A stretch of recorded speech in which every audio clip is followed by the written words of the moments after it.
ஸ்ரீ சிவசங்கரா தேவனே, ஸ்ரீ சிவசங்கரா தேவனே. Shankaram Sivishankaram. Question from Govindan sir. Mahendragiri மலைக்கு போய்விட்டு வந்ததாக கோடி மகானிடம் தாங்கள் தெரிவித்த போது, எனக்கும் அங்கெல்லாம் போகணும்னு ஆசைதான், ஜனங்களுக்கு பாக்கி சாக்கிய பைசல் பண்ணிவிட்டு போகலாம்னு நான் காத்துக்கிட்டு இருக்கேன் என்று தங்களிடம் கூறியிருக்கிறார். காடுகளுக்குள் சென்று மகான்கள் தவம் செய்வதற்கும் பாக்கி சாக்கிக்கும் உள்ள தொடர்பு என்ன? தாங்கள் பாக்கி சாக்கிகளை பைசல் பண்ணுவதற்கு முன்னாலேயே மகேந்திரகிரியில் தவம் இயற்றி திரும்பிய நிலையில் கோடி மகானால் ஏன் அவ்வாறு செய்ய முடியவில்லை? பாக்கி சாக்கி என்ற ஆன்மீக கோட்பாடு ஒவ்வொரு மகானுக்கும் வேறுபடுமா? கோடிசாமியை நீங்கள் வெறும் கோடிசாமியாக பார்த்தா இந்த கேள்விக்கு பதில் கிடைக்காது. ராமலிங்க வள்ளலார், ராமலிங்க அடிகளார்னு யார் சொல்கிறீங்களோ அவரும் கோடிசாமியும் ஒன்றே தான். அதுக்கப்புறம் அவர் பாடகச்சேரி சாமிகள் என்ற உடம்பில் இருந்தார் கொஞ்ச நாளைக்கு. அப்புறம் ராமேஸ்வரத்தில் தனுஷ்கோடியிலேயே அங்கே ஒத்த காலில் நின்றுட்டு பல காலம் தவம் செய்து கொண்டு இருந்தார். அதுக்கப்புறம் நம்ம வக்கீல் ஏகாம்பரம்னு சொல்லி தண்டையார்பேட்டில் ஒருத்தர் இருந்தார். அவங்க வீட்டுக்கு பின்னால் ஒரு முனீஸ்வரன் மரத்துக்கிட்ட இருக்குது, அங்கே இருந்து தவம் பண்ணிக்கிட்டு இருந்தார். அதுக்கப்புறம் கோயம்புத்தூர் லக்ஷ்மி மில்ஸ் தேவராஜல் நாயுடு இல்லையா, அவங்க வீட்டில் இருந்தபோது புறவிப்பாளையம் ஜமீன்தார் அங்கே போகிறாரு. ஒன்றுமே கேட்காம அவர் மாடியிலேருந்து துப்புன்னு நெருங்கி வந்து புறவிப்பாளையம் ஜமீன்தார் காரில் ஏறி உட்காந்துக்கிறாரு. புறவிப்பாளையம் பொள்ளாச்சியிலேருந்து நடுப்புணி போகிற வழியில் இருக்குது. அங்கேயே இருந்துட்டு லாஸ்ட் வரைக்கும் இந்த உடம்பில் இருக்கிற வரைக்கும் அங்கே தான் அவர் இருந்தார். அதனால் நீங்கள் கோடிசாமிங்கிறது ஏதோ ஒரு பிறவின்னு நீங்கள் நினைக்கக்கூடாது. அவங்க வந்து கூடு விட்டு கூடு பாயிற மாதிரி ஒரு உடம்புலேருந்து இன்னொரு உடம்புக்கு போயிட்டே இருக்காங்க. ஸோ ரஃப்லி Kodisami lived for 400 years in different bodies. He lived for 400 years. அதே மாதிரி கேரளாவில் ஒருத்தர் இருந்தார், ஓமலூர் பட்டம் திட்டாங்கிற இடத்துல சிவபிரபாகர சித்த யோகின்னு பேர். அவர் 700 வருஷம் உயிரோடு இருந்தார்.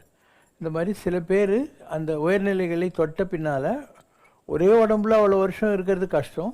ஆனால் கூடு விட்டு கூடு பஞ்சு வேறு வேறு உடம்புக்குள்ளே போயிட்டே இருக்கலாம். அப்படி பார்த்தா சுந்தரர்னு ஒரு முனிவர் இருந்தார். அவர் காட்டு வழியாக போகிற போது ஒரு ஆட்டு இடையன் அவன் வந்து இறந்து கிடக்கிறான். அவனை சுற்றி எல்லா ஆடுங்களும் அழுதுகிட்டு உக்காண்ட்டுருக்கு.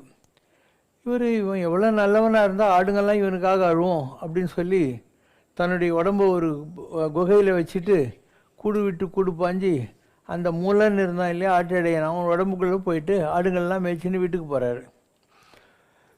அந்த மூலனுடைய மனைவி வந்து ராத்திரி ஆன உடனே தன்னுடைய ஹஸ்பண்டுன்னு நினச்சின்னு, ஏன்னா மூலனுடைய உடம்புல தானே இவர் இருக்கார், குடும்ப நடத்துறதுக்கு கூப்பிட்றா. இவர் அம்மா நான் அவன் கணவன் கிடையாது, என்னை பாவம் செய்ய வைக்காத அப்படின்ற போது ஊரில் பஞ்சாயத்து கூட்டுறாங்க. இவர் பாருங்கள், நான் சாமி இந்த ஆடுங்க இவ்வளோ அன்பாக இருக்கேன்றதுக்காக கூடு விட்டு கூடு பஞ்சு இதை பண்ணணுன்னு அவங்க, சரி சாமி நீ குடும்பம் நடத்தாத, இந்த குடும்பத்துக்கு நீ ஆதரவாக இருந்து பார்த்துக்கோ அப்படின்னு சொல்லிடுறாங்க. அவர் 3000 வருஷம் உலகத்தில் இருந்திருக்கார். அவர் எழுதினது தான் திருமந்திரம்னு சொல்லுது. திருமூலர் எழுதியது தான் திருமந்திரம். 3000 வருஷம் இருந்திருக்கார். அப்போ எப்படி இவ்வளோ வருஷம் நீட்டிக்க முடியுதுனாக்கா, நம்ம உடம்பு எல்லாருக்குமே உலகத்திலே மனிதனுக்கு வயது 100 இல்லைன்னு ஒரு 100 வயசு இருந்தால் பெரிய விஷயம். இப்போ போன வாரம் கூட ஒரு கம்யூனிஸ்ட் தலைவர் சேர்த்து போட்டார் இல்லையா, 101 வயசு இல்லையா. அந்த மாதிரி 100 இயர்ஸ் ரஃப்லி. இப்போ நாம் என்ன பண்ணணும், இப்போ நீங்கள் செல்ஃபோன் பேசினே இருந்தாக்கா சார்ஜ் இறங்கிடும். அதனால் அப்பப்போ போய் ப்ளக் பண்ணிக்க வேண்டியிருக்கும். அந்த மாதிரி இந்த உடம்பை கம்மியாக யூஸ் பண்ணணும். நம்ம என்ன பண்ணணும், மூச்சை அடக்கிடணும். ஒரு நிமிஷத்துக்கு 72 தடவை லேப்டாப்னு மூச்சு காற்று போயிட்டு வந்துக்கிட்டு இருக்குது. சுவாச நிஸ்வாசம்னு சொல்கிறது. அதை அடக்குகிற போது ஒரு ஹையஸ்ட் லெவலில் மூச்சை ஃபுல்லாகவே அடக்கிட முடியும். அதாவது 72லேருந்து அப்படியே கொண்டு வந்து கம்மி பண்ணி ஒரு லெவலுக்கு நாசிமணி சுவாசம்னு பேர். நம்ம வயிற்றில் இந்த இடத்துல அக்னி இருக்குது. இதை இப்படியே கொண்டு வந்து இந்த இடத்துல ஊசியில் நூல் கோக்கிற மாதிரி மூச்சு காற்று வெளியே வராது. நாசின்னா இதுதான் முனை சுவாசம். அதில் கொண்டு போகிற போது நம்முடைய லைஃப்பை நம்மளால் எக்ஸ்டெண்ட் பண்ணிக்க முடியும். இப்போ நான் காசிக்கு போனபோது காஞ்சி பெரியவர் ஃபிசிக்கலாக உயர்வோடு இல்லை. ஆனால் நான் தங்கியிருந்த ஹோட்டல் ரூமில் அவர் காத்தால 3-4 மணிக்கு தண்ணி தொட்ட வந்து நிற்கிறார். இவங்கெல்லாம் என்ன பண்ணுறாங்க, ஜீவ சமாதி இல்லை சமாதிக்கு போயிட்டு அவங்களுக்கு எங்கெல்லாம் வந்து பழைய எண்ணங்கள் இருக்கோ அங்கெல்லாம் போகிறாங்க, குளிக்கிறாங்க, செய்கிறாங்க. அது மாதிரி எல்லா வேலைகளையும் அவங்க பாட்டிக்கு செஞ்சுக்கிட்டே இருப்பாங்க. எல்லாமே அவங்களுக்கு தெரியும். ஸோ உலகத்தில் பல நிலைகள் இருக்கின்றன. நாம் அந்த நிலையை அடைவது சாத்தியம்தான். இதே நிலைகளை உங்களாலையும் அடைய முடியும். ஆனால் அடையணும்னு நீங்கள் நினைக்கல, அதுதான் ப்ராப்ளம். கேளுங்கள் கொடுக்கப்படும், தட்டுங்கள் திறக்கப்படும், தேடுங்கள் கண்டறிவீர்கள். நீங்கள் முயற்சி செய்தால் எல்லாருக்குமே இந்த நிலை சாத்தியம்தான். ஒன்றுமே யாருக்கும் எந்த ப்ராப்ளமெல்லாம் கிடையாது. இதுக்கு ஒரு திட வைராக்கியமும் இந்த உலகத்து மேலே இருக்கக்கூடிய அட்ராக்ஷனும் போகணும். இந்த உலகத்தில் என்ன இருக்குது? சாப்பிட்றோம், சாணி போடுறோம், 2 கல்யாணம் பண்ணிக்கிறோம், குழந்தை குட்டி போடுறோம், ஒரு நாளைக்கு செத்து போகிறோம், அவ்வளோதான். வேலை நம்மனும் வருவானில் தம்பி தனையர் துணையாகும். யம தர்மம் வரப்போது என் தம்பி என் தங்கச்சி என்ன விட போகிறான் அவன், அப்போ என்ன பண்ணும்? உம்பர் பரவும் திருத்தணிகை மலைமேல் இருப்பார்க்கு தும்பக்குடலை எடுக்காமல் அவல வயிற்றை வளர்ப்பதற்கே அல்லும் பகலும் அலைகின்றேன் சிவகனியை சேர கருதுகிறேன். அப்போ வாழ்கிற போதே நாம் கடவுளை பிடிக்க வேண்டியிருக்கும். கருதா மறவா நெறிக்கான உன் இருத்தாள் வனஜம் தர என்று இசைவாய். நான் உன்னை மறக்கவும் கூடாதுன்னு நினைக்கவும் கூடாது. அதுக்கு என்ன பண்ணோம்? முருகப்பெருமானுடைய 2 பாதங்கள் நம்முடைய இதய தாமரை, இங்கே தான் முருகன் இருக்கான், குகன்னு பேர் அவனுக்கு. அந்த தாவரம் வந்து உக்காந்துச்சுன்னா நம்ம திணியான மனோ சிலை மீது அடியார் அரவிந்த மரும்பு மதுங்கிற மாதிரி அப்படியே 2 கலப்போம். நீ 4வது சக்கரத்தில் முருகனை பிடிச்சிட்டுன்னு வை, அந்த ஆள் ஒன்று கொஞ்சம் கஷ்டப்பட்டு இந்த இடத்துக்கு கூட்டின்னு போவோம். இந்த இடத்துல தான் பராசக்தி இருக்கா, இந்த தொண்டைக்குடி இருக்கு இல்லையாங்க. எப்படி ஒரு ஏரோப்ளேன் ஆக்சிடெண்ட் ஆச்சுன்னா அவங்க பிளாக் பாக்ஸ் தேடுவாங்க. ஏன்னா அதில் தான் அந்த ஆக்சிடெண்ட் எப்படி ஆச்சுங்கிறதுக்கான எல்லாமே இதுவும் பதிவாகிருக்கும். இப்போ நம்முடைய எல்லா பிறவிகளுடைய கர்மாக்களும் வாசனைகளும் இந்த இடத்துல இருக்குது. ஸோ அங்கே கொண்டு போய் சேர்ப்பார் முருகர். 4லேருந்து 5வது கொண்டு போவார்.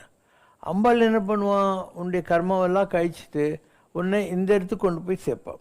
இதுதான் சிவன் இருக்கிற இடம். இது 6. இதுக்கு மேலே இந்த இடம் இருக்கு இல்லையா, இந்த இது வந்து 7வது திரைன்னு பேர். ஸோ நீ இந்த 6 ஆதாரங்களையும் தாண்டிட்டேன்னா ஒரு காலகட்டத்தில் உன்னுடைய தவம் உன்னை இதை ஓப்பன் பண்ணிடும். இந்த இடத்த உனக்கு ஆகாசம் வரைக்கும் காஸ்மிக் கான்டாக்ட் கிடச்சிடும். You have a like a satellite tower, you have a tower here. அதுதான் 7 திரைக்கு பின்னால் நான் கண்ட அதிசயம் என்னென்று சொல்வேன் அடி அப்படிங்கிறது. 7 திரை விலகுனா அந்த மாதிரி அதிசயங்கள் ஆகிடும். Then we get cosmic contacts. நம்ம உட்காந்துக்கிட்டே தான் இருப்போம். நம்மக்கிட்ட தேவர்கள்லாம் வருவாங்க.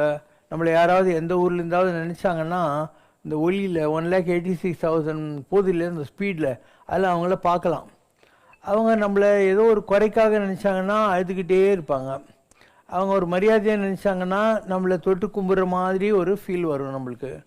அவங்க லவ்வாக நினச்சாங்கன்னா நம்மளை அக் பண்ணுற மாதிரி ஒரு ஃபீலிங் வரும். அதனால் we enjoy all this thing. நான் எதுவும் இங்கே உட்காந்துக்கிறேன் நீ நினைப்பேன், நான் எல்லா இடத்துலையும் இருக்கேன்.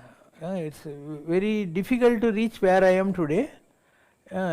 Difficult to reach where I am today. உனக்கு வேணால் காட்டுறேன். 7வது திரைன்றது இதுதான் எனக்கு இருக்காது. இங்கே பார்த்தீங்களா, இங்கே நான் இருக்கேன். தலையிலேருந்து ஒரு ஒயிட் பீம் ஆஃப் லைட் போதா இந்த இடத்துலேருந்து, அதுதான் 7வது திரை. இதை நான் வந்து எப்பயோ ரீச் ஆகிட்டேன். அதே மாதிரி நெற்றிக்கண்ணு ஒன்று இருக்குது, ப்ளூ கான்ஷியஸ்னஸ்ன்னு சொல்கிறது. நடக்குது. இந்த இடத்துல பார்த்தீங்கன்னா ஒரு ப்ளூ லைட் இருக்கும். இதுதான் நீல வண்ண கண்ணா வாடா நீ ஒரு முத்தம் தாடா நீல் பிந்து மாதவ் அப்படின்னு சொல்கிறது. பிந்து வைக்கக்கூடிய இடத்துல இருக்கிற நீல ஜோதின்னு அர்த்தம். இது வந்துடணும். இப்படி மனித உடலில் நீ இருக்கிற போதே உன்னுடைய தவத்தினால் இந்த உயரங்களை உன்னால் தொட முடியும். இப்போ எனக்கு நீங்கள் கற்பூரம் காட்டினாங்க. அந்த கற்பனை ஏதோ சிவசங்கர் பாபான்னு சொல்கிற ஒரு ஆள் காட்டினாங்கன்னு நினச்சேன்னா உனக்கு ஆன்மீகம் புரியலன்னு அர்த்தம். அந்த கற்பூரத்தில் இந்த மாதிரிலாம் பார்க்க முடியும். பாரு, நான் இங்கே இருக்கேன்னா, இங்கே பாரு அம்பாள் நிற்கிறா, அந்த கற்பூரத்தில் பராசக்தி நிற்கிறா, அவகிட்டேருந்து ஒரு ஒளி எனக்கு இந்த இடத்துக்கு வருது. இப்படி ஆன்மீகத்தில் உங்களுக்கு புரியாத எவ்வளவோ அதிசயங்கள் இருக்குது. There are more things on the heaven then what you can see on this earth oh mister Horatio அப்படின்னு ஷேக்ஸ்பியர் ஹேம்லெட்டில் ஒரு டைலாக் வரும். உங்களுக்கு தெரிஞ்சதை விட தெரியாத விஷயங்கள் நிறைய இருக்குது ஆகாசத்தில் அப்படின்னு. நம்ம அந்த உயரங்களை தொடுகிற போது நமக்கு எல்லாமே தெரியும். இப்போ அமெரிக்காவிலே யாரோ ஒருத்தர் என்ன நினைக்கிறாங்கன்னு வையேன், என்னால் இங்கேருந்தே அவங்கள பார்க்க முடியும். பட் அவங்க அட்லீஸ்ட் 4 நிமிஷம் நினைக்க வேண்டியிருக்கும். ஏன்னா இங்கேக்கும் அமெரிக்காவுக்கும் ஏரோப்ளேனில் போனால் உனக்கு 20 மணி நேரம் ஆகுதா. ஸோ அவங்க இப்படி நினச்சி விட்டாக்கா நம்மக்கிட்ட வந்து சேராது. அவங்க ஒரு 4 மினிட்ஸ் கான்ஸ்டண்ட்டாக நினச்சா நம்ம எதிரில் பார்க்க முடியும். இங்கேயே உட்காந்துட்டு பார்க்கவே முடியும் அவங்கக்கிட்ட.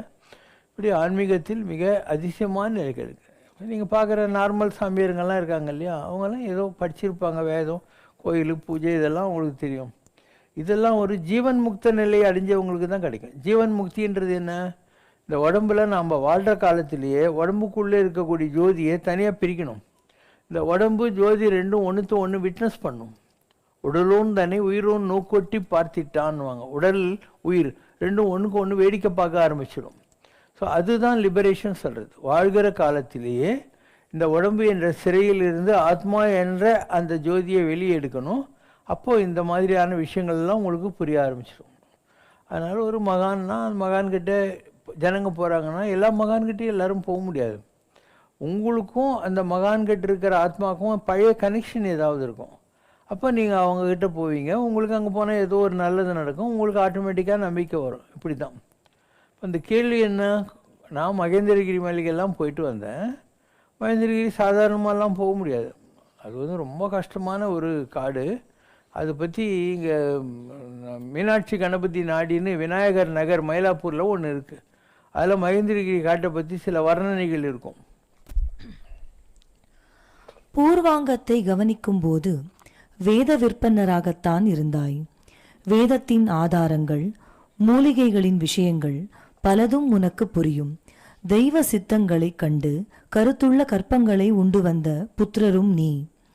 குடும்ப வாழ்க்கையில் உனக்கு விருப்பமில்லாது பிரிந்து ஓடிவிட்டாய். இதற்கு பிறகுதான் உனக்கு அந்த மாற்று எண்ணங்கள் தோன்றி லிங்கத்தை வைத்து ஆராதனை செய்யக்கூடிய பலன்கள் வந்தது.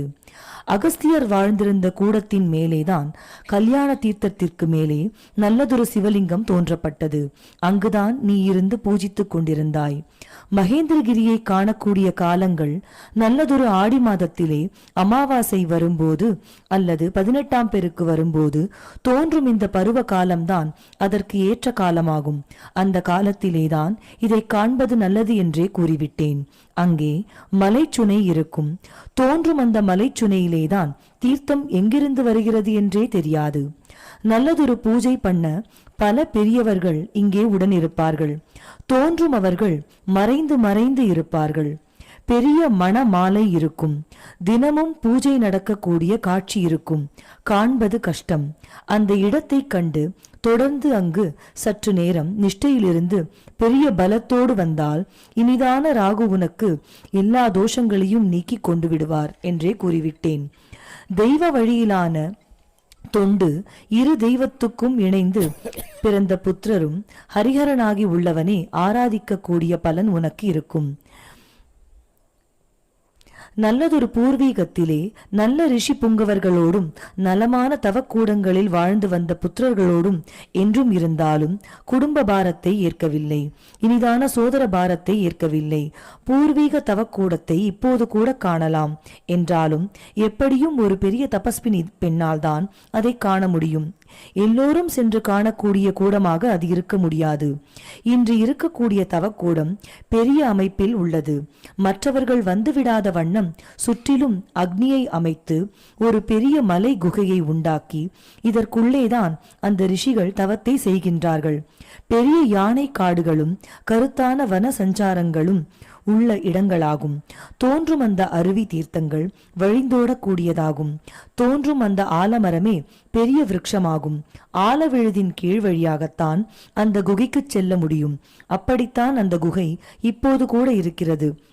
பெரிய தவநிலையில் உள்ளவர்களால் தான் அங்கு செல்ல முடியும்.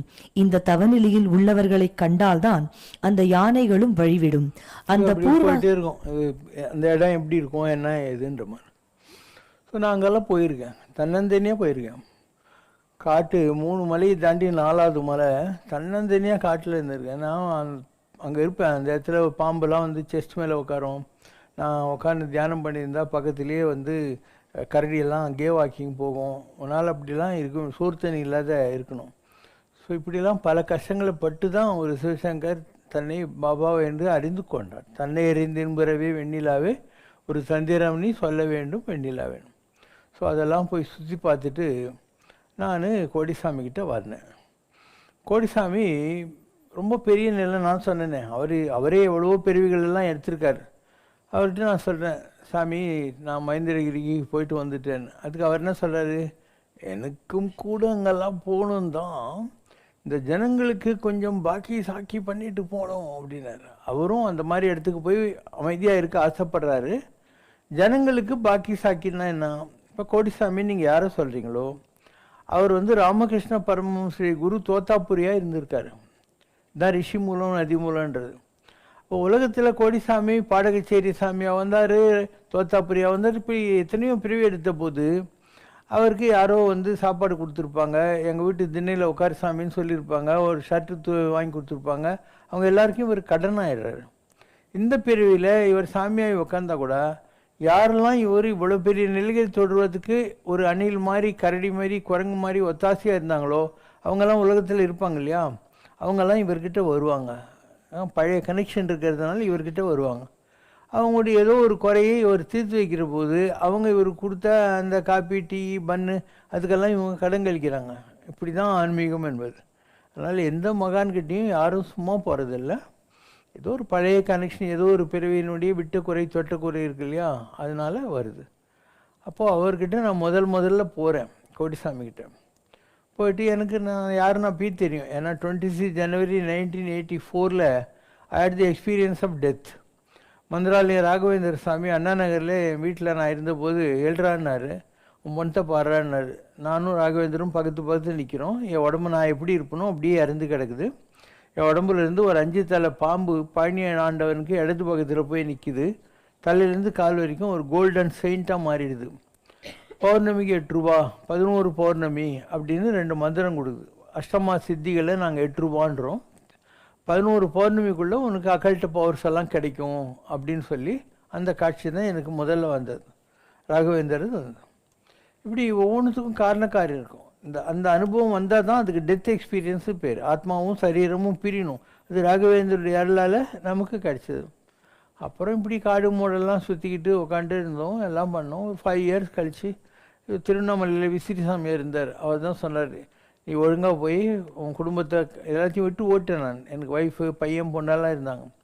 உன் டியூட்டியெல்லாம் முடிச்சுட்டு நீ என்ன வேணால் பண்ணிக்கோ, நீ ஓடி போகிற, அதனால தான் இன்னொரு பிறவி உனக்கு வந்துக்கிட்டே இருக்குது அப்படின்னாரு. ஸோ திருப்பி வந்து நிறைய ப்ராப்ளம் லைஃப்பில் எல்லாத்தையும் விற்றேன். எனக்கு 3 பஸ் இருந்துச்சு, 4 லாரி இருந்துச்சு, 6 கன்மேன் போட்டு கனரா பேங்க்குக்கு கரன்சி செஸ் ஆப்ரேஷன் பண்ணுறதுக்கு இருந்தது. பேங்க் ஆஃப் இந்தியாவுக்கு 3 கார் கொடுத்துருந்தேன் வாடகைக்கு. Mysore sandal soap, Jeffrey Manners, Glasgow detergents இந்தியாவுக்கெல்லாம் நான் தான் நார்த் மெட்ராஸ் ஃபுல்லாக stockist. Anna Nagar rotary club president எலெக்டாக இருந்தேன், சார்ட்டர் செக்ரட்டரியாக இருந்தேன்.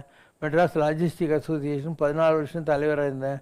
அண்ணா நகர் சிவா விஷ்ணு கோயில் நான் ஃபோன்றாக இருந்து கட்டினது தான். வாழ்க்கையில் எல்லாத்தையும் பார்த்து முடிச்சுட்டு அதுக்கப்புறம் நானும் ஒரு மகனாக இருக்கேன். அதனால் இன்றைக்கி மற்ற சாமியாருங்களுக்கு எனக்கு நிறைய வித்தியாசம் இருக்குது. இப்போ மற்ற சாமியாருங்க என்ன பண்ணுவாங்க, அவங்க சாமியார்னு உங்கள்கிட்ட காட்டிக்கிறதுக்காக ஒரு தாடியெல்லாம் வளர்த்துன்னுட்டு ஜடாமுடியெல்லாம் வச்சுன்னு கழுத்தில் மாலைங்கள்லாம் நிறைய போட்டு ருத்ராட்சம் அது இதெல்லாம் கையில் ஒரு குச்சி வச்சுக்கின்னுட்டு இப்படிலாம் பண்ணுவாங்க. நான் ஜாலியாக பேண்ட் ஷர்ட்டில் தானே வரேன் இல்லையா. தன்னை அறிந்து இன்புறவே வெண்ணிலாவே அப்படின்னு. நீ யாருன்னு உனக்கு தெரிஞ்சு போச்சேன்னா நீ மற்றவங்களை கன்வின்ஸ் பண்ண தேவையில்லை. தன்னை அறிந்து இன்புறவே வெண்ணிலாவே, ஒரு தந்திரம் நீ சொல்ல வேண்டும் வெண்ணிலாவே. அப்போ கடமையாவன தன்னை கட்டுதல், பிறநலம் வேண்டல், பிறருக்கு உழைத்திடல். நம்மளை முதல்ல ஐடென்டிஃபை பண்ணிக்கணும், கான்குவர் பண்ணணும். மற்றவங்க நல்லா இருக்கணும்னு நினைக்கணும். மற்றவங்களுக்கு ஏதாவது ஒரு வகையில் மாநிலம் பயனுற வாழ்வதற்கே ஒரு வல்லமை தாராயோன்ற மாதிரி மற்றவங்களுக்காக நாம் உழைக்கணும். இப்படி ஒவ்வொருத்தருக்கும் ஒரு வேலை இருக்கும். இப்போ காஞ்சியில் மகாபெரிவர் இருந்தார்.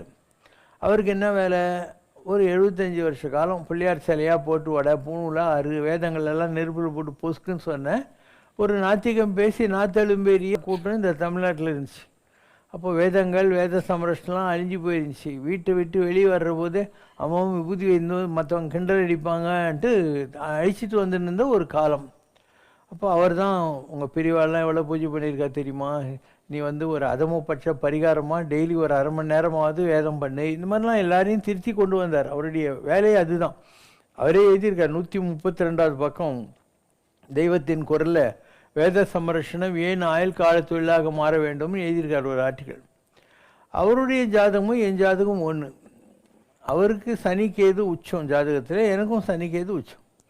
இந்தியன் எக்ஸ்பிரஸில் என்னுடைய கைரேகை, சிக்னேச்சர், ஜாதகம், நியூமராலஜி எல்லாத்தையும் வச்சு கவர் ஸ்டோரி பண்ணாங்க. குஜராத்தில் இப்போ பிரைம் மினிஸ்டர் தான். அதில் எழுதுகிறாங்க, இவர் ஜாதகமும் காஞ்சி மகாபெரிவர் ஜாதகமும் ஒன்று, 2 பேருக்கும் சுயம் சிந்தன மரணம் அப்படின்னா இவங்க நினச்சாதான் சாவாங்க, அதர்வைஸ் தேவ கான்குவர்ட் டெத் அப்படின்னு அர்த்தம் ஒன்று. ரெண்டாவது, இவருடைய ஜாதகம் மகாபாரதத்து பீஷ்மர் ஜாதகம் ஒன்று. இவர் நினச்சாதான் சாவார். பீஷ்மருக்கு அந்த வர இருந்துச்சு இல்லையா, அவர் நினச்சாதான் சாக முடியுங்கிற மாதிரி. அப்படி எல்லாம் அது வந்தது. ஸோ அவருடைய வேலை வேறு, என்னுடைய வேலை வேறு. இப்போ என்னுடைய வேலை என்ன, உங்களெல்லாம் மேய்க்கிறது தான். என்னை பற்றி வரும். அருட்சேவை வழி மார்க்கத்தினாலே நிறைந்தனல் பெருமிதனே நிலவுலகத்து படைக்க அருளாக எழுந்தனல் மாதவனே அப்படின்னு வரும். நிறைய தவம் செஞ்சவன் நீ, மக்களுக்கு சர்வீஸ் பண்ணுறதுக்காக இந்த பூமிக்கு நீ வந்திருக்கேன். அதனால தான் நான் என்ன பண்ணுறேன், ஜனங்களுக்கு ஒரு காமன் மேனுக்கு எந்த ஆன்மீகம் புரியுதோ அதை பண்ணிக்கிட்டு இருக்கேன். அதுக்கு ஏற்றெல்லாம் என்னெல்லாம் பண்ணணுமோ அதெல்லாம் என்னுடைய வழிமுறைகளாக நான் வைத்து கொண்டிருக்கேன். அப்போ உலகத்தார் போல் உண்டு உடுத்தி பூண்டு தொண்டர் விளையாட்டில் சுகம் காணும் ஆனந்தம். ஜனங்களை மாதிரியே பேசணும், ஜனங்களை மாதிரி ட்ரெஸ் பண்ணணும், அவங்களுக்கு புரிகிற பாஷையை பேசி புரிகிற மாதிரி நம்ம நடந்துக்கணும். எக்கோலம் கொண்டால் என்ன, ஏது அவஸ்தைப்பட்டால் என்ன, முத்தன் மனம் இருக்கும் மோனத்து. என்ன தான் கூத்தரிச்சாலையும் நம்ம மைண்டு கடவுள்கிட்டே இருந்திருக்கும். தயிர் குடத்தை ஒரு தூக்கின்னு போகிறா கிராமத்தில், அவள் பாட்டி கை வீசி தயிர் குடம் தலைமையில் இருக்கும். தயிர் அப்படின்னு பாரு, அவங்க வீட்டான கரெக்டாக வந்து நிற்பா. அந்த மாதிரி நம்ம எப்படி இருக்கோன்றதெல்லாம் முக்கியம் இல்லை, நம்முடைய எண்ணங்கள் எங்கே இருக்குது அப்படிங்கிறது தான் ரொம்ப முக்கியம். ஸோ அதெல்லாம் ப்ராக்டிஸில் வந்துடும், தானாக வந்துடும். நான் இப்போது 1984 இந்த நிலைகள் அடைஞ்சிட்டேன். அதுக்கப்புறம் பாரு, அது ஒரு 16, இது ஒரு 26, 42 வருஷம் இல்லையா, 26, 36, 42 வருஷமாக இந்த வேலை தான் செய்யுது. நீ வெறுத்து போய் இந்த வேலையை செஞ்சா, இட்ஸ் தேங்க்லெஸ் ஜாப். இந்த சாமியார் வேலை இருக்குது இல்லையா, இது தேங்க்லெஸ் ஜாப். இந்த மாதிரி ஒரு 42 வருஷம் வேலை செய்கிறது ரொம்ப கஷ்டம். உன்னுடைய ஒர்த்து ஜனங்களுக்கு தெரியாது. இப்போது ஜனங்க அந்த மாதிரி பாரம்பரியமாகிற சாமியாருங்க கிட்டே இவங்க ஒரு ஒரு பிரமிப்பு இருக்கும் இல்லையா, நம்மக்கிட்ட அந்த பிரமிப்படுறதுக்கு வாய்ப்பே கிடையாது. என்ன நம்ம ஏதோ கேலியாக உட்காந்து இருக்கோம், அதனால் நம்மக்கிட்ட வராது. ஆனால் அவங்கள எல்லாரோட நான் தான் ரொம்ப பெரிய ஆள். ஏன்னா I most powerful person on earth today. உனக்கு டவுட் இருந்தாக்கா, கோயம்புத்தூரில் ஒருத்தர் இருந்தார், விஸ்வாமித்திர நாடின்னு ஒருத்தர் வச்சுருந்தார், கேசுபுரன். அவர் மனித வெடிகுண்டில் ராஜீவ்காந்தியை கொல்லுவாங்கன்னு சொல்லி 7 மாதத்துக்கு முன்னாலேயே ஜூனியர் வீட்டில் வந்து அதே மாதிரி நடந்துச்சு. அப்போ என் ஜாதகத்தையோ எதையோ இங்கேருந்து ஒருத்தர் அனுப்பிச்சார் கோயம்புத்தூருக்கு. அதில் அவர் சொல்கிறார், அந்த பேராகிராஃப் வரைக்கும் படி. நீங்கள் பலருக்கு குருசாமியாய், பல பேருக்கு தொழில் நிபுணனாய், சில பேருக்கு குறி சொல்பவனாய், சில பேருக்கு ஆசானாய், சில பேருக்கு வைத்தியனாய், சில பேருக்கு பரோபகாரியாய் விளங்கி கொண்டிருக்கிறீர்கள். உங்களிடம் கடவுள் அன்பின் வடிவமாய் குடிகொண்டிருக்கிறார். அன்பு என்பது உன் உடல் பூராவும் வியாபித்திருக்கும். சித்தியில் நீ மகா சித்தி பெற்றவன். ஈஸ்வரனே உன் பக்கலில் நின்று அருள் பாலிக்கும் நிலையில் உள்ளார். மனித உடலில் மனிதனைப் போல் இருக்கும் நீ புனிதன். வானுலகத்தில் சஞ்சாரம் செய்து மீண்டும் கூட்டுக்குள் புகும் சக்தியை பெறுவாய். நத்தை கூட்டுக்குள் எப்படி உறங்கிக் கொண்டிருக்கிறதோ அப்படி சித்த புருஷராகிய தாங்கள் யாரும் அறியாத வண்ணம் அடங்கிக் கொண்டிருக்கிறீர்கள். பூரண பிரம்மமான ஸ்ரீமன் நாராயணன் உம்மிடம் குடிகொண்டிருக்கிறார். ஒரு விளக்கை வைத்து மறு விளக்கை ஏற்றுவதால் ஏற்றிய விளக்குக்கு குறை வருவதில்லை. அதுபோல பூரண பிரம்மமாக நீங்கள் இருப்பதால் மற்றவர்களுக்கு நீங்கள் செய்யும் சேவையால் மகிழ்ந்த சர்வேஸ்வரன் கருணையோடு, மகனே, நீ ஸ்தூல சரீரம் எடுத்து எங்கள் அம்சம் கொண்ட சுவாமி ஐயப்பனாக கலியுகத்தில் விளங்குவாய். உன்னிடம் நம்பிக்கை கொண்டு பட்டம், பதவி, புகழ் போன்று எதை அடைய வேண்டும் என்று யார் வந்தாலும் அவர்களுக்கு சித்திக்க அருள் பாலிப்பாய். பெண்ணை கொண்டோ பொருளை கொண்டோ வேறு எந்த கவர்ச்சி பொருளை கொண்டோ உன்னை வசியம் செய்ய முடியாது. நீ மகாபூரணன். அப்பனே, உன் சித்தி ஊரறியும் காலம் வந்துவிட்டது. கடவுளை நீ விழியார காணும் மாபெரும் பாக்கியம் பெற்றவன். தற்போது உன்னை பார்ப்பவர் உன்னை சாதாரண மனிதன் என்று எண்ணுவார். ஆனால் மகனே, நீ முற்பிறவியில் செய்த பூஜா பலன்களால் இப்பிறவியில் உனக்கு ஈஸ்வர தியானமோ உபாசனையோ பூஜையோ தேவையில்லை. உன் மனது எதை நினைக்கிறதோ அது அப்படியே நடக்கும். அழட்டிக்கிறது இல்லை. இப்போ வேறு எங்கேனா பண்ணினா அவன் பரிகாரம் சொல்லுவான், தகடு சொல்லுவான், ஜோசியம் சொல்லுவான். நான் எதுவுமே பண்ண மாட்டேன். நீ சொல்கிறத காதில் வாங்கிக்குவோம், அவ்வளோதான். ஏன்னாக்கா நான் எதை நினைச்சா அது நடக்கும். நீ எதை நினைக்கிறாயோ அது அப்படியே நடக்கும், அவ்வளோதான். ஸோ இதுக்கு நான் ஏன் அழட்டிக்கணும்? ஜாதகம் எனக்கு எதுக்கு, ஜோசியம் எனக்கு எதுக்கு, தகடு மோதிரம் எனக்கு எதுக்கு? பிறர் பொருளுக்கு சிறிதும் ஆசைப்பட மாட்டாய். பிறருக்கு நன்மை செய்ய உலகில் அவதரித்தவன். திரிகால ஞானியான உனக்கு இப்பூவுலகில் உள்ள எந்த பதவியும் உன் தகுதிக்கு ஏற்றது அல்ல. நீ மனித உள்ளங்களை அறியும் பாக்கியம் பெற்றவன். மனித வினைகளை களையவும் அவர்களுக்கு நற்கதி தந்திடவுமே இக்கலியுகத்தில் உன்னை சர்வேஸ்வரன் அனுப்பியிருக்கிறான். ஞான சக்தி உன்னிடம் குடியிருக்கிறாள். ஆசிரமம் போல் வேஷமோ சந்நியாச கோலமோ உனக்கு தேவையில்லை. நீ சொன்னால் நவகிரகங்கள் கட்டுப்பட்டு நிற்கும். நின் ஸ்பரிசம் பட்டால் வியாதி தோஷம் விலகி ஓடும்.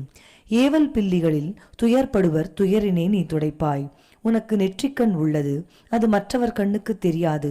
உனக்கு கற்பிக்கக்கூடிய வித்தைகள் அனைத்தும் வானுலகத்து தேவர்களிடமிருந்து நேரடியாக வருமே தவிர ஆச்சாரிய பீடத்திலிருந்து ஒரு மனிதன் உனக்கு சொல்லித்தர மாட்டான். உன்னை குரு என மக்கள் கூறுவார். நீ குருவல்ல, இறை இறை இறை. அங்கேருந்து வந்துச்சு. எல்லாரும் குருன்னு நினைப்பாங்க. நீ குருவெல்லாம் இல்லை, you are god god god அப்படின்னு. அப்போது நம்ம இந்த நிலைகளை தொட்டு இப்போ கோடிசாமிகிட்ட போகிறோம். கோடிசாமிகிட்ட நான் உட்காந்துட்டு, சாமி நான் யாருன்னு எனக்கு தெரியும், நீ யார் அப்படின்னு கேட்குறேன். மனசுக்குள்ளே தான், வாய் திறந்து கேட்கல. அவர் கடலை அழுந்துடுவியா, இந்த தாத்தா யாருன்னு நீ கண்டுபிடிச்சிடுவியா அப்படின்னாரு. அப்போ நம்ம நினைக்கிறது அவருக்கு தெரியுது. நம்ம சைலண்ட்டாகிறோம். அப்போ அவர் சொல்கிறார், தோதாபுரி தோதாபுரி அப்படின்னா. தோத்தாபுரின்றது யார்? ராமகிருஷ்ண பரமஹம்சருக்கு குருவாக இருந்து அவருக்கு அத்வைத ஞானத்தை கொடுத்தவர் தோத்தாபுரி. இன்னைக்கு கூட நீங்கள் வேலூர் ராமகிருஷ்ணா மட்டுக்கு போனால் தோத்தாபுரி படம்லாம் மாட்டி வச்சுருப்பாங்க அந்த இடத்துல. அப்போ அடுத்த கேள்வி நான் கேட்குறேன், அப்போ நான் யார் சாமிங்கிறேன். அதாவது அவர் தோத்தாபுரின்னு சொன்னதுனால அவருக்கும் எனக்கு என்ன கனெக்ஷன் தெரிஞ்சுக்கணும் இல்லையா? அதனால் நான் யார் சாமி அப்படின்னா, தாத்தா ராமகிருஷ்ண பரமா சொன்னார். நீ தான் ராமகிருஷ்ண பரமஹம்சராக இருந்தேன், அப்போ நான் அவன் குரு தோத்தாபுரியாக இருந்தேன், அதான் நம்ம 2 பேருக்கு கனெக்ஷன் அப்படிங்கிற வார்த்தை சொன்னார். இப்படி நான் எவ்வளோ மகான்களை பார்த்துருக்கேன் இல்லையா? சாதாரண கோடிசாமி ஒருத்தோட தாத்தா பழனிக்கு போகட்டும் அப்படின்னு ஒரு சீட்டு எழுதி கொடுக்க சொல்கிறார். நான் பழனிக்கு போய் முருகனை பார்த்துட்டு போகர் சமாதிக்கு எதிரில் உட்காந்துட்ருக்கேன். இப்போ எனக்கு எதிரில் கோடிசாமி 120 கிலோமீட்டர் தள்ளி புறைப்பாளையம் பொழைச்சிக்கிட்டு இருந்து நான் பழனியில் இருக்கேன். அப்படியே 4 அடி வாரத்தில் தங்கத்தில் லிங்கம், அதுலேருந்து அப்படியே வைரம் அந்த மாதிரி மாணிக்கம் போல் கற்கள்லாம் அப்படியே பளிச்சிடுது. அந்த மாதிரி ஒரு தரிசனம் கொடுத்தாரு. அங்கேருந்து நேராக போனேன். சாமி நீங்கள் பழனிக்கு போக சொன்னீங்க, அங்கே நீங்கள் தான் இருக்கிறீங்க அப்படின்னு. அவர் நான் தான் முருகன் அப்படின்னு. நான் தான் முருகன் அப்படிங்கிற அவர் சொன்னார். அதே திருவண்ணாமலை சாமி தான் அவர் சொன்னார், Shivashankara has gone to greater levels than Aurobindo and Chaitanya. அரவிந்தரை விடவும் சைத்தன்யை விடவும் ஒரு பெரிய நிலைக்கு போயிட்டார். God's prime minister. Over is guiding this beggar is guiding Shivashankara. Shivashankara is working 24 hours for my father and my father is highly pleased வித்னார். அவர் ஃபாதர் யார்? சிவனை சொல்கிறார், அண்ணாமலையார் சொல்கிறார். இப்படி பங்களாதேஷில் ஒரு அந்த முஸ்லீம் பெரிய ஆள் புட்டோகெல்லாம் அவர் குருவாக இருந்தார். அவர் சொன்னார், Allah has come to bless மீனார். சிவசங்கர பாபா தான் அல்லாஹ் அப்படின்னு. இஸ்லாம் ரிலீஜனில் யாரையும் நபின்னு தான் சொல்லணும், அல்லான்னு சொல்லவே முடியாது. அவர் என்ன இல்லைன்னார், அவ்வளோ பெரிய ஆள். இப்படி உலகத்தில் நாம் பார்க்காத மகான்கள் கிடையாது, ஒன்றும் கிடையாது, பண்ணாத பூஜை கிடையாது, போகாத யாத்திரை கிடையாது. 11 தடவை கைலாசமானேஸ்வரர் போயிருக்கேன், ஒரு 40 தடவை வடநாட்டு கோயிலெல்லாம் சுற்றியிருக்கேன், ஒரு 65 தடவை சபரிமலை போயிருக்கேன். உலகத்தில் சில புச்சகார ஆப்பிரிக்கன் கண்ட்ரிஸ் தவிர இது எல்லா நாட்டுக்கும் போய்க்கிறேன். ஆர்டிக் அண்டார்டிக்கெல்லாம் போய்க்கிறேன். ஒன்றுமே இல்லாமல் இவ்வளோ பெரிய ஆர்கனைசேஷனும் உருவாக்கியிருக்கேன் இல்லையா? இதெல்லாம் சும்மா பண்ண முடியாது இல்லையா? வெறும் மொட்டைத்தலை வச்சு நான் பட்டை தைச்சி தாளம்பூ கொண்ட போட முடியாது. எல்லாம் இருக்கணும் நம்மக்கிட்ட, ஏதோ சரக்கு இருக்கும். அப்போ நம்மக்கிட்ட சரக்கு இருக்குன்றதுக்கு என்ன ப்ரூஃபு? இதெல்லாம் தான். ஒரு மனுஷன் சாதாரணமாக ஒரு கிராமத்துலேருந்து வந்து ஒரு ஸ்கூல் டீச்சருடைய ஃபேமிலியில் வந்து வில்லேஜிலேருந்து இப்படிலாம் பண்ண முடியுது அப்படின்னா ஏதோ ஒரு பூர்வ ஜென்ம வாசனை இருக்கும். பண்டூரீத்தி நீ ஜெய்சனை கொலுவையான்னு தியாகராஜா சொல்கிற மாதிரி முருகப்பெருமானை நற்கரிசை ஓடக்காரனுவாங்க. நல்ல புண்ணியம் இருக்கிறவங்களுக்கு முருகன் ஓடக்காரனாக இருந்து வழிகாட்டுவான்னு அர்த்தம். அதனால் நம்ம எல்லாத்தையும் சாதிச்சுட்டு உட்காந்துருக்கோம். Even now I am waiting for a big break. கூடி சீக்கிரம் வரும். ஸோ பெரிய அளவுக்கு மாறுதல்களெல்லாம் வரும். ஒரு டைம் இருக்கிற போது அல்லவை தேய அறம் பெருகும் அப்படின்வாங்க. கெட்டதெல்லாம் போகும், ஆனால் நல்லதெல்லாம் வரும். வல்லரக்கர் மாய நல்ல சுரர் வாழ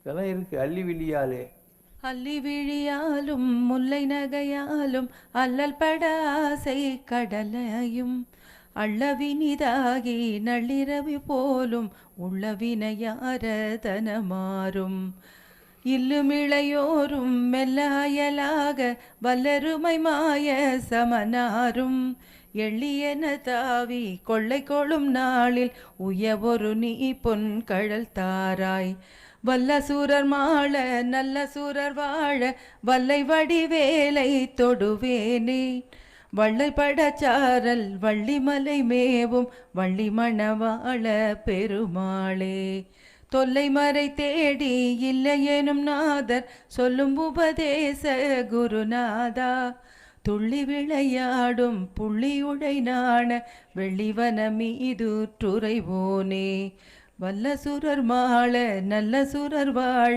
வல்லை வடிவேலை தொடுவோனே. அப்போது ஆனானப்பட்ட ராமராக இருந்தாலும் அவருக்கும் ஜாதகம் இருக்குது. அவருக்கு வனவாசம் போகணுன்னா போகணும். கிருஷ்ணர் இருக்கார், உலகத்துக்கே பெரிய கடவுள். ஆனால் அவரும் சூரியனுடைய சமந்தக மணியை திருட்டாருன்ட்டு அவருக்கும் அபவாதம் வந்தது. காஞ்சி மகாபெரியவர் இருக்கார், அவருக்கு ஒரு கண்ணு சுத்தமாக தெரியாது, ஒரு லங்கு சுத்தமாக வேலை செய்யாது, கிரானிக் அல்சரு, உணர்ந்த திராட்சை தான் சாப்பிட முடியும், வாழைப்பழ சத்துமாவை சாப்பிட்னு உட்காந்துருந்தார். ரமண மகரிஷிக்கு கேன்சர் வருது, ராமகிருஷ்ணருக்கு கேன்சர் வருது, ராம் சரத்குமார் சாமி கேன்சர் வருது. உலகத்தில் உடல்னு இருக்கிற போது கர்மா இருக்கும், ஆத்மாவுக்கு எந்த கர்மாவும் கிடையவே கிடையாது. நான் கடவுளை காண முடியுமா என்று ஒரு மாணவன் கிருபானந்த வாரியார் சுவாமிகளிடம் கேட்டபோது அதற்கு திருவருளும் குருவருளும் கண்டிப்பாக வேண்டும். திருவருள் இந்த உலகம் பூராவும் நீக்கமர நிறைந்திருந்தாலும் குருவருளும் அதற்கு தேவை என்று கூறியிருக்கிறார். கடவுளை உணர வேண்டுமென்றால் திருவருள் குருவருள் இரண்டும் கண்டிப்பாக தேவையா? நல்ல குருமார்கள் கிடைக்கிறதும் கஷ்டம். நல்ல குருமார் இருந்தால் நல்ல சிஷ்யர்கள் அமையிறது ரொம்ப கஷ்டம். அதனால் இது கலியுகம். இந்த யுகத்தில் இதுதான் நிதர்சனமான ஒரு விஷயம். ராமகிருஷ்ணர் இருந்தார், நிஜமாகவே ரொம்ப பெரிய நிலையை அடைஞ்ச குரு. அவருக்கு ஒரு விவேகானந்தர் கிடைச்சார்.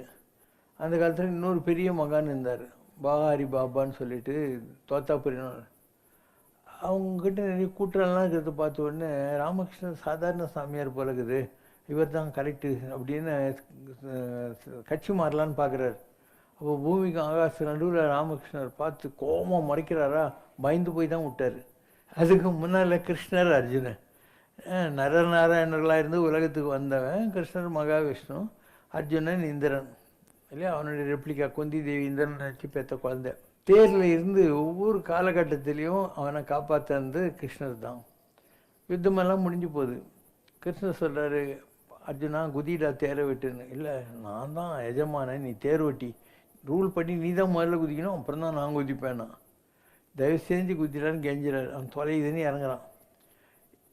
இவர் இறங்கின உடனே மேலே இருக்கிற ஆஞ்சநேயர் கொடியிலேருந்து விலகிறாரு. கிருஷ்ணர் இறங்கின உடனே தேர் பற்றி எரியுது.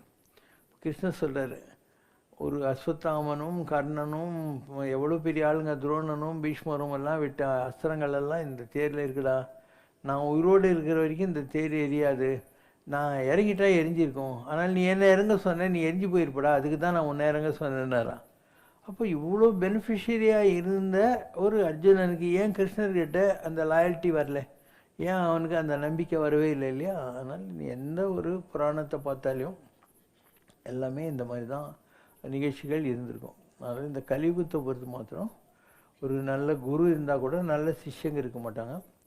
ஒருவேளை நல்ல சிஷ்யங்க எங்கேயாவது தப்பித்தவர் இருந்தால் அவங்களுக்கு நல்ல குரு கிடைக்க மாட்டான். என்ன பாபான்ற ராமானுஜர் எவ்வளோ பெரிய ஆள் இல்லையா, வைஷ்ணவத்தில் கரைச்சி குடித்த குரு அவர். அவருடைய குருங்கிறார் இல்லையா. அந்த காலத்தில் யாதவர்கள்லாம் தெரியும் இல்லையா, அந்த மாடு ஆடுலாம் மேய்க்கிறவங்க, அதிலிருந்து வந்தால் கூட அவங்க குருவாக இருக்கலாம். வைஷ்ணவத்தில் அந்த மாதிரி உண்டு. அந்த யாதவ பிரகாசருக்கு ஒரு நாள் இவர் எண்ணெய் தேய்ச்சி விட்டுங்கிறார் ராமானுஜர். இவர் கண்ணிலிருந்து தண்ணி அப்படியே சூடாக அவர் மேலே வருது. பார்த்து, என்னடா ஆச்சு உனக்குன்னு. இல்லை, இன்னைக்கு காத்தால நீங்கள் லெக்சர் கொடுத்தீங்கள, அதில் மகாவிஷ்ணுவனுடைய கண்கள் தாமரை மாதிரி இருக்கும்னு ஏஞ்சி வரல நீங்கன்ட்டு. அவர் கோவம் வந்தது. வா போகலாம் காசி யாத்திரைன்னு கொண்டு போய் நடுக்காட்டில் விட்டுறான். யார், யாதவ பிரகாசன் நடுக்காட்டில் விட்டுருந்தான் தால ராமானுஜரை. அதுக்கப்புறம் ஒரு ஹண்ட்ரடைய பொண்டாட்டி மாதிரி சாமி விஷ்ணுவும் பெருந்தேவி தாயாரும் போய் அந்த கிணற்றில் தண்ணி எடுத்துகிட்டு வந்து கொடுங்குறாங்க. அங்கே போய் தண்ணி கொண்டாந்து கொடுத்த போது கண்ணை மூடிக்கோங்கிறாங்க. பார்த்தா காஞ்சி வரதராஜர் கோயில் வாசலில் இருக்கார். இந்த மாதிரி படுபாவியான குரு நமக்கு வேணான்னு சொல்லி ராமானுஜர் அவங்க அம்மா கிட்ட போய் கேட்குறாரு, இந்த ஆள் தேரில் இப்படி பண்ணிட்டான் அப்படின்னு சொல்கிறார். நல்லவனும் கெட்டவனும், நீ ஒரு ஆளை குருன்னு அக்செப்ட் பண்ண அப்புறம் அவனை விடாத, அது குரு துரோகம் ஆகிடும். அவன் பண்ண தப்புக்கு அவன் அனுபவிப்பான், நீ லாயலாயிருன்னார். அப்போ லாஸ்ட்டில் யாதவ் பிரகாஷ் இருக்கார் இல்லையா, அவர் பூபிரதிஷ்டம் பண்ணும் வைஷ்ணவத்தில். அப்போ கடவுள் அவங்க அம்மா சொல்கிறா, நீ வந்து பூபிரதிஷ்டம் பண்ணுற மாதிரி உனக்கு ஹெல்த்து கிடையாது, வயசாகிடுத்து. ராமானுஜருக்கான அவன் சாட்சாத் ஆதிசேஷன் லக்ஷ்மணன், நீ அவனை சுற்று பூபிரதிஷ்டம் பண்ணிய மாதிரி ஆகிடும்ன்ட்டு. அப்போது ராமானுஜருக்கு நல்ல குருவே கிடைக்கல பார்த்தியா. ஆனால் அவருக்கு நல்ல சிஷ்யங்கள்லாம் கிடைச்சாங்க. அவர்கிட்ட கூரத்தாழ்வான்னு ஒருத்தர் இருந்தான். கூரத்தாழ்வான்னு அவன் பண்டட்டியை கூப்பிட்டுட்டு வீடு வாசலெல்லாம் இங்கே தான் கூறும், காஞ்சிபுரம் பக்கத்தில். அதை விட்டுட்டு போகிறான், காட்டு வழியில் போகணும் காஞ்சிபுரத்துக்கு. அவன் பண்டட்டி இப்படி பார்த்துன்னு போகிறான். என்ன பார்க்குறேன், நான் தான் எல்லாத்தையும் விட்டு வந்தேன். இல்லை, நீங்கள் எவ்வளோ பெரிய பணக்காரராக இருந்தாலும் உங்களுக்கு சாப்பிட்றதுக்கு வேணுமேனு ஒரே ஒரு தங்கத்தட்டு ஒழிச்சு கொண்டு வந்திருக்கேன்னாலாம். தூக்கி போடு அப்படின்னா. ஓடும் செம்பொன்னும் வைக்கவே நோக்குவார்னா. யார் ஹைலைக்கு போயிட்டாருன்னா அவனுக்கு பொண்ணும் ஒன்று தான் மண்ணும் ஒன்று தான், தூக்கி போடு அப்படின்னாராம். அந்த அளவுக்கு உயர்ந்த ஆள்.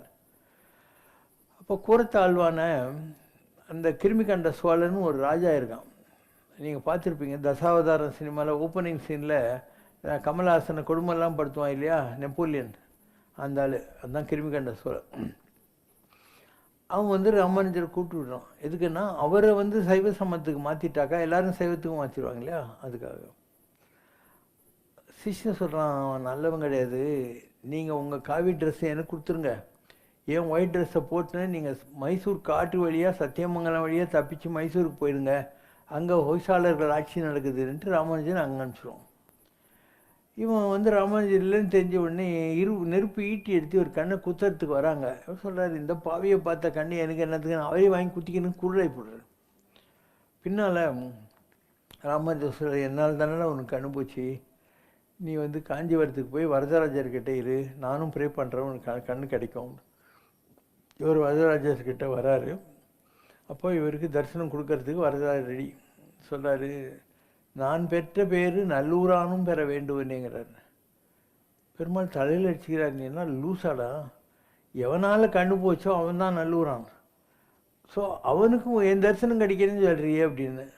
அவனால் என் கண்ணு போனதுனால தானே உன் தரிசனம் எனக்கு கிடைச்சிது, ஆனால் அவனுக்கும் கொடுன்னு சொல்லி கேட்டுறான். இந்தளவுக்கு உத்தமமான கூரத்தாழ்வான் இருந்தான். கூரத்தாழ்வானும் ராமானுஜரும் காஷ்மீர் போகிறாங்க. அந்த காலத்தில் அங்கே தான் சரஸ்வதியுடைய ஆட்சி. அங்கே இவங்க பாஷ்யம் எழுதுறதுக்காக போகிறாங்க, உரை எழுதுகிறாங்க இல்லையா, அதுக்காக போகிறாங்க, பிரம்மசூத்திரம் அதுக்கெல்லாம். அவங்க சொல்கிறாங்க, இது ரெஃபரன்ஸ் லைப்ரரி, நீங்கள் புக்கெல்லாம் வெளியே எடுத்துன்னு போக முடியாதுங்கிறாங்க. கூரத்தாழ்வான் சொல்கிறாங்க, சாமி எனக்கு வந்து ஃபோட்டோகிராஃபிக் மெமரி, அதனால் நான் ஒரு தடவை பார்த்த உடனே எனக்கு எல்லாம் வந்துச்சு, வாங்க நான் சொல்கிறேன் நீங்கள் உரை எழுதுங்க அப்படின்ற. அந்த அளவுக்கு ஜீனியஸ். ஓகேவா. அதே மாதிரி கோவிந்த பட்டன் ஒருத்தன் தான், ராமானுஜர் ஒரு வயலில் திருப்பதியில் சொந்தக்காரன். அவனை இவர் கூட அனுப்புகிறாங்க. அவனுக்கு ஒரு கல்யாணம் பண்ணி வைக்கிறார். அப்போ பொண்ணு வீட்டுக்காரங்க சொல்கிறாங்க, சாமி உங்கள் சிஷ்யம் ஒன்றுமே பண்ணல நேற்று நைட்டு அப்படின்னு சொல்லிட்டு. ராமானுஜன் அவனை கூப்பிட்டு, ஏன்டா இப்படி இருக்கே அப்படின்னாரு. நாங்கள் 2 பேர் மாத்திரம்தான் ரூமில் இருக்கணும், 3வது மனுஷன் இருக்கக்கூடாது, ரூம் இருட்டாக இருந்தால் தான் எனக்கு மூடு வரும் அப்படின்னு. ராமானுஜர் சொல்கிறார், சரி விளக்கெல்லாம் அணைச்சிடுங்கோ, இவங்க 2 பேரும் உள்ளே விட்டு பூட்டிடுங்கோ அப்படின்னு. 3வது நாளும் கம்ப்ளைண்ட், உங்கள் பிள்ளையாண்டா ஒன்றுமே பண்ண மாட்டேன்றான்ட்டு. இப்போ என்னடான்றார், பெருமாள் ஜெகஜோதியாக கட்டில் மேலேயே உட்காந்துருக்கார், இருட்டாக இருக்கணும்னு சொன்னேன், எங்கே இருட்டாக இருக்குது, ஜோதியாட்டம் இருக்கார், 3வது மனுஷன் பெருமாள் எங்கேயோ உட்காந்துருக்கார் அப்படின்னு. ராமானுஜர் சொன்னான், இவன் குடும்பம்லாம் நடத்த மாட்டான், விட்டுருங்க போனால் போகுது அப்படின்னு சொல்லி. இப்படிப்பட்ட சிஷ்யர்கள் இருந்தார்கள் ராமானுஜருக்கு. ஆனால் அவருக்கு நல்ல குரு கடைசி வரைக்கும் கிடைக்கல. காஞ்சியில் மகா பெரியவர் இருந்தார், அவருக்கு குருவே கிடையாது. ஏன்னா வைசூரி வந்து அவங்க குரு இறந்து போனார், இவர் குருவே இல்லாமல் தான் மடாதிபதி ஆனார், 12 வயசுலேயே ஆகிட்டார். அதனால் இந்த குரு சிஷ்யன்லாம் கூட ஒரு அப்பா பிள்ளை மாதிரி ஒரு ரிலேஷன்ஷிப். அதனால தான் இந்த ஆளுக்கு இந்த ஆள் குருங்கிற மாதிரி வருது. பால் பிரண்டன் பரமாச்சாரியரை பார்த்து கேட்குறான் 1934, can I accept you as my guru? No, being a மடாதிபதி I cannot accept any private student and there is one person who can help you, who is at Tiruvannamalai, you go there அப்படின்னு Ramana மகரிஷிக்கிட்ட guide பண்ணி அனுப்புகிறார். இப்படி இந்த குரு சிஷ்யம் கூட ஒரு அப்பா பிள்ளை மாதிரி தான் இல்லையா? எல்லாரும் எல்லாருக்கும் புள்ளியாகவும் பண்ணாமல் பறக்க முடியாது இல்லையா? அதனால் இந்த கலியுகத்தை பொறுத்து மாத்திரம் நல்ல குருமார்கள் இருந்தால் சிஷ்யங்க இல்லை. உதாரணம் நான் சொன்ன விவேகானந்தர், ராமகிருஷ்ணன், ராமானுஜர் இவங்கெல்லாம். அண்டு நம்ம இதுக்காகலாம் கண்டுக்க முடியாது. அது ரெண்டாவது சிவசங்கர் பாபா ஒருத்த மாத்திரம் I am not a Guru. Sometimes நல்ல ஒரு பாட்டு இருக்குது, உன்னை குரு குரு பாட்டுக்கு வரேன், உன்னை குரு குரு என்று மக்கள் சொல்வார்கள், ஆனால் நீ குரு அல்ல, இறை இறை இறை, நீ குருவே கிடையாது, நீ தான் கடவுள், நீ தான் கடவுள், நீ தான் கடவுள். சம்ரஷ்ணா 2 பாட்டு இருக்குது அதை வச்சு.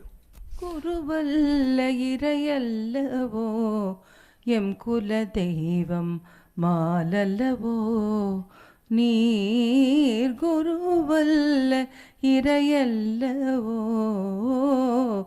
ஓ தருவல்லவனமல்லவோ, வரம் தரவல்ல பரநல்லவோ, மகனல்ல மகானல்லவோ. இன்னொரு பாட்டு. குருவல்ல நீரை இறை, உருவல்ல நீ மறை மறை, நீரை கொண்டு யாவையும் முறையோடு காத்திடும், கரை தேடும் மாந்தர்க்கு நீ கலங்கரை. இப்போ நான் யாரையும் குருவாக இது வரைக்கும் ஏற்றுக்கிறதே இல்லை. ஏன்னா அவ்வளோ ஈஸி இல்லைல்ல. ஒரு நிஜமாகவே ஒரு கடவுள், ஒரு ராமரை போல், கிருஷ்ணரை போல், இயேசுவை போல், புத்தரை போல் ஒரு சூழ சரீரத்தில் சிவசங்கர் பாபாவாக வந்திருக்கக்கூடிய ஒரு கட்டத்தில் நீ கடவுளுக்கே சிஷியராகனா உங்கள்கிட்ட எவ்வளோ ஒரு பெர்ஃபெக்ஷன் இருக்கணும். Perfection is wrong word, excellence இருக்கணும் இல்லையா? அந்த அளவுக்கு உங்கள்கிட்ட குவாலிட்டிஸ் இருந்தால் தான் ஐ கேன் அக்செப்ட் யூ. இது வரைக்கும் நான் அந்த மாதிரி யாரையும் பார்க்கல. நான் ஏன் போய் சொல்ல போகிறேன், யாரையும் பார்க்கல. இப்போ நீங்களாம் யார்? எனக்கு ஏதோ ஒரு வகையில் ஆத்மாவில் இதுக்கு முன்பிறவிகளில் நான் எவ்வளவோ மகான்களாக இருந்திருக்கேன் இந்த உலகத்தில். நான் ஆதிசங்கராக இருந்திருக்கேன். அப்போ எனக்கு கனெக்டடாக இருந்தவங்க இருப்பாங்க. நம்மாழ்வாராக இருந்திருக்கேன், கனெக்டடாக இருந்திருப்பாங்க. ராமகிருஷ்ணராக இருந்தேன், கனெக்டடாக இருந்திருப்பாங்க இல்லையா? நான் எத்தனை பிறவி உலகத்தில் எடுத்தேன். அப்போது யாரெல்லாம் கனெக்டடாக இருந்தால் அவங்கெல்லாம் உலகத்தில் இருக்கிறாங்க, எங்கேயோ இருப்பாங்க, நம்மக்கிட்ட வருவாங்க. அண்ட் சிவசங்கர் பாபா கிட்டே அவ்வளோ ஈஸியாக உன்னால் வர முடியாது. நீ வந்து ஒரு ஆர்ட்ஸ் காலேஜுக்கு போனீங்கன்னா 2000 பசங்க இருப்பாங்க. டீச்சர் ட்ரைனிங் காலேஜுக்கு போனால் 200 பசங்க தான் இருப்பாங்க. எந்த வந்து teacher training college, arts college இல்லை. அதனால் நீங்கள் வாசவாசான் பண்ணி மாதிரிலாம் கூட்டுங்க, அது யானை மாதிரி தான் இருக்கும். அதனால் நீ அவ்வளோ ஈஸியாக வந்து என்கிட்ட வரவும் மாட்டேன். ஏதாவது பழைய கனெக்ஷன் தான் வருவேன். வந்துட்டு தி பெனிஃபிட்ஸுங்கிறது வந்து நீ எந்தளவுக்கு இவால்வ் ஆகிறேங்கிறத வச்சுருக்கோம். You have to evolve. நான் உங்கள்கிட்ட சொல்ல மாட்டேன். அதாவது இதாக இதை இப்போ இங்கே பசங்கள்லாம் இருக்காங்க, இவங்கெல்லாம் பாரு எவ்வளோ நல்லா வேலை செய்கிறாங்க இல்லையா? கை கழுவுறதுக்கு தண்ணி கொண்டாடுறாங்க, எச்சபிலிட்டி வாங்குறாங்க, பிரசாதம் டெலிவரி பண்ணுறாங்க. நான் என்ன இவங்களுக்கு ஸ்கூல் வச்சு ட்ரைனிங் ப்ரோக்ராமை கொடுத்தேன். குலவித்தை கல்லாமல் பாகப்படும். உனக்கிட்ட இருக்கும் ஒரு ஃபயர் இருக்கும் உள்ள, அது அந்த நேரம் வர்ற போது தன்னை வெளிப்படுத்திக்கும். யாருக்கும் இங்கே வந்து ஜாப் சார்ட்லாம் போட்டு ஆர்கனைசேஷன் ஸ்ட்ரக்சர்லாம் இங்கே ஒன்றுமே கிடையாது. பாட தெரியுமா பாடு, பூஜை பண்ண தெரியுமா பாரு பூஜை பண்ணு, எல்லாம் அதுக்கு. அதாவது இப்போது கணபதி பூஜை பண்ணுறாருன்னா ரொம்ப பெரிய போஸ்ட்லேருந்து ரிட்டையர் ஆனவர். Was working in TTK. அதுக்கு முன்னால் சிட்டாடல் ஃபைன் ஃபாஸ்ட்லாம் இருந்தார். ஜம்முன்னு பூஜை பண்ணிட்டு உட்காந்துருக்காரு இல்லையா? அதனால் இங்கே நடக்கிறது எல்லாம் பண்ணுறது. இன்னும் யாரும் கூட இருந்தாங்க, சுவாமிநாதன் இருந்தான், பத்ரி இருந்தான், ராமன் சார் இருக்காங்க. எல்லாம் இவ்வளோ அழகாக பூஜை பண்ணுறாங்க. நம்ம இவன் அருண் இல்லையா? எல்லாம் சூப்பராக பூஜை பண்ணுறாங்க. அவங்கவுங்க எடுத்துக்கினாங்க ஒவ்வொரு வேலையை, அவங்கவுங்க அழகாக செஞ்சுன்னே இருக்காங்க. அவ்வளோதான். அப்போது இவங்க எந்த அளவுக்கு இப்போ இந்த கோயிலுக்குள்ளே போய் பாரு எவ்வளோ சுத்தமாக வச்சுருக்காங்க. இங்கே அந்த மாதிரி பம்பே கிடையாது. இங்கே எதுக்கும் டிக்கெட் கிடையாது. தேர் இருக்குது, பல்லக்கு இருக்குது, எல்லா ஃபெஸ்டிவலும் நடக்குது. ஆனால் எந்த வம்பும் கிடையாது. நீ பாட்டுக்கு வா, ஜாலியாக உட்காரு. எல்லாருக்கும் ஒரே ட்ரீட்மெண்ட்டு தான். அதுவும் பார்த்து எல்லாரையும் செய்வோம். அவங்க சாப்பிட்டாங்களா, இவங்க சாப்பிட்டாங்களாங்கிற மாதிரி. ஸோ ஒரு இன்டலெக்சுவல் செஷன் இருக்குது. அவங்கெல்லாம் பாடுறாங்க. முதல்ல எல்லா மகான்களை பற்றி ஒரு பாட்டு போடுவாங்க. அப்புறம் எல்லா கடவுளுடைய ஃபார்ம்ஸை பற்றி ஒரு பாட்டு போடுவாங்க. அப்புறம் ஒரு 1/2 hour to 45 minutes or 1 hour இந்த கொஸ்டின் அண்ட் ஆன்சர் செஷன் வச்சுருக்கோம். So everything is in order. அரட்டிலே இல்லை. நீ எந்த கோயிலுக்கு போய் பாரு, அவங்க தீபாவளிக்கு புடவை வாங்க, பொங்கலுக்கு புடவை எடுத்த கதையெல்லாம் பேசிக்கணும் உட்காந்துருப்பாங்க. இங்கே அது மாதிரிலாம் யாரும் பேச மாட்டாங்க. அந்த கோயிலில் அதே மாதிரி பிஹேவ் பண்ணுற நீங்கள் தான் இங்கே சைலண்ட்டாக இருக்கீங்க இல்லையா? எல்லாம் பாரு, சின்ன குழந்தையிலேருந்து எல்லாரும் சைலண்ட்டாக உட்காந்துன்னு இருக்காங்க. நல்ல விஷயம் தானே நடக்குது. இந்த இடத்த பெருக்கந்து யார்? நீங்கள் தான். பூஜை பண்ணுறது யார்? நீங்கள் தான். நீ போய் மயிலாப்பூரில் இருக்கிற ஷிரடி பாபா கோயில் துணியை பாரு, ஷிரடியிலே இருக்கிற துணியை பாரு, நம்மளுக்கு தான் நம்பர் 1. நீ வேணால் பார்த்துட்டு வா, நான் ஒன்றும் போய் சொல்லலை. ஷிரடியெல்லாம் வந்து இடிச்சிக்கிட்டு போகணும். நீ இது பாரு எவ்வளோ அழகாக கோல்டு முலாம் போட்டு வச்சுருக்கோம் நம்ம அதை இந்த இடத்துல. ஸோ எல்லாம் டிஃப்ரெண்ட் இந்த இடத்துல. எல்லா கடவுளுக்கும் இந்த இடத்துல கோயில் இருக்குது. எந்த கடவுள், நீ எந்த கோயிலுக்கும் எங்கேயுமே போக தேவையில்லை. உனக்கு எந்த கடவுள் வேணும் இங்கே இருக்குது. நீ வேறு முஸ்லீமா, கிறிஸ்டினா, புத்திஸ்டா, ஜெயினா, எல்லாத்துக்கும் நான் கோயில் கட்டி வச்சுக்கிறேன். நீ எந்த சாமி வேணாலும் கும்பிட்டுக்கோ, எனக்கு ஒன்றும் ப்ராப்ளமே கிடையாது. அதனால் எல்லாமே இங்கே இருக்குது. 3 கோயிலில் டெய்லி நடக்குது. பெருமாள் கோயிலில் நடக்குது, இங்கே துர்கா கோயிலில் நடக்குது, பிள்ளையார் கோயிலில் நடக்குது. ஒரே கேம்பஸில் 3 இடத்துல வேறு வேறு டீம் ஜம்முன்னு பூஜை பண்ணுறாங்க இல்லையா? காலையில் நைவேத்தியம் கொடுக்குறோம், சாயந்தரம் நைவேத்தியம் கொடுக்குறோம், எல்லா விசேஷங்களையும் கொண்டாடுறோம், பெரிய பெரிய யாகமெல்லாம் பண்ணுறோம். என்ன இல்லை இல்லையா? என்ன வளம் இல்லை இந்த திருநாட்டில்னா ராமராஜ்யம். அதனால் எல்லாமே இங்கே இருக்குது, எதுக்குமே பஞ்சமே கிடையாது. சரி, இவ்வளவும் பண்ணிட்டு நாம் நோட்டீஸ் போட்டு பிட் நோட்டீஸ் போட்டு நான் மாரியாத்தா கூழ் ஊற்றுறேன், எட்டனா கொடுன்னா கேட்குறோம். அவ்வளோ வசதியான ஒரு ப்ராஸ்பரஸ் ஆர்கனைசேஷனில் நம்ம உட்காந்துருக்கோம். யார் தெய்வமே தேவையில்லைங்கிற நிலையில் நாம் இருக்கோம். அதனால் கனம் அப்படின்னா டிக்னிஃபைடுன்னு அர்த்தம். கனவான்னா டிக்னிஃபைடு பர்சன் அர்த்தம். புத்திமான்னாக்கா அறிவாளின்னு அர்த்தம். கல்விமான்னா எஜுகேஷனிஸ்ட்டுன்னு அர்த்தம். இப்போ இங்கே இருக்கிறதுக்கு என்ன பேர்னா பகவான். பகவான்னா என்ன? கடவுள்னு அர்த்தம். அவ்வளோதான். அப்போ இந்த இடம் வந்து பகவானுடைய இடம். அதனால் எதுக்கும் பஞ்சத்துக்கு இதே இருக்காது. அம்மையோடு அப்பனென வந்தவர்க்கு மங்களம், ஆசானும் தெய்வமுமாயானவர்க்கு மங்களம், இத்தனை துயர்கள் எல்லாம் தீர்ப்பவர்க்கு மங்களம், ஈஸ்வராவதார சிவசங்கரர்க்கு மங்களம்.